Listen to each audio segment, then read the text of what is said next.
Hey guys, it's me again, the crazy introverted girl who wants to take over the world. And today we're gonna talk about different personality traits of introverts and the misconceptions people have about them. But before that, let us understand that it's not just black and white. It's not like a person is completely introverted or completely extroverted. Think of it like a spectrum.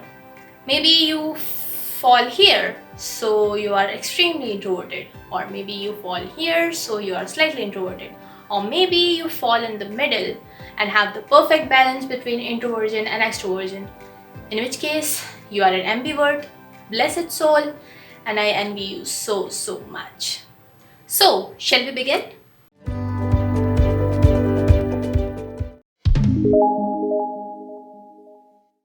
Introverts lose their energy while socializing and recharge themselves through their alone time.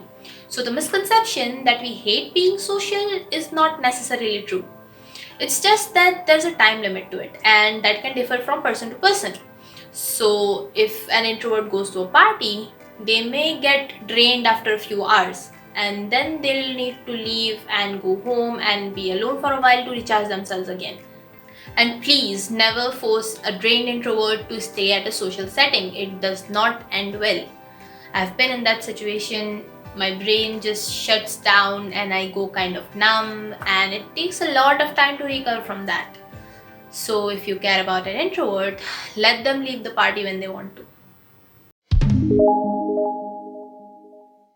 Many people believe that introverts just don't like to talk, which is definitely not true.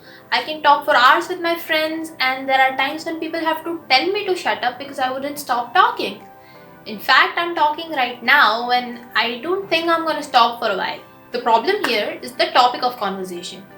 Introverts usually don't like small talk because most of the times it's useless, like talking about the weather.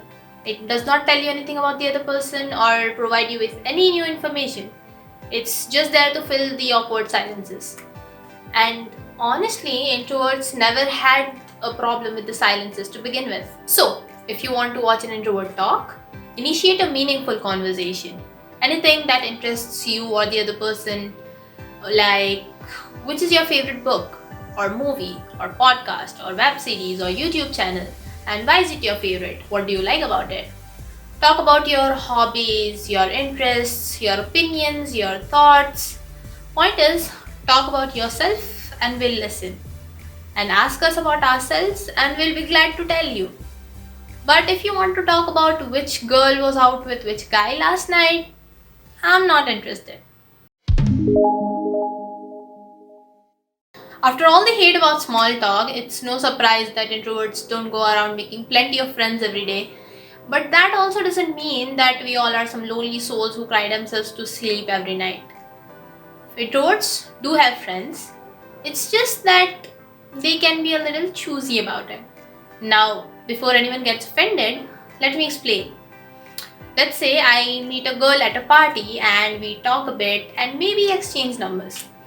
I wouldn't say that she's my friend yet, but if we hang out a few times and we get comfortable with each other and we can speak our minds without thinking twice, now she's my friend.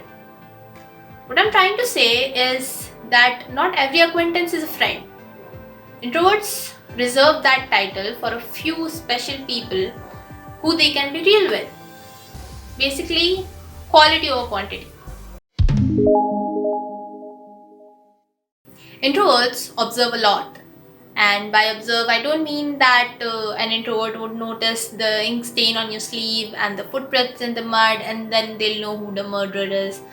I'm not saying introverts are Sherlock Holmes. Although it would be pretty cool if they were. Wait, is Sherlock an introvert? High functioning sociopath. Okay, yes, back to the point. Introverts are usually good at observing the nonverbal cues in a communication. For example, they would notice that you're upset today because your voice seems a little off, or maybe they would see in your body language that you're in a hurry. Introverts are usually empathetic and good at reading people. I've said this before and I'll say it again. Being an introvert does not mean there's something wrong with you. You're just as normal as everyone else. And to prove that, Here's a list of a few successful introverts: Bill Gates, Albert Einstein, J.K. Rowling. Yes, people, the woman who created the magical word of Hogwarts is an introvert. Emma Watson, Steve Wozniak. Even in Bollywood, there's Amir Khan, Deepika Padukone, Ranbir Kapoor. The list could go on, but I think I've made my point. So, fellow introverts, go ahead, be awesome, be you. Comment below if you like the video, or if you did not like the video, or if you have a suggestion for the next video, or if you just want to say hello. I'll see you next time. Until then, take care and be yourself.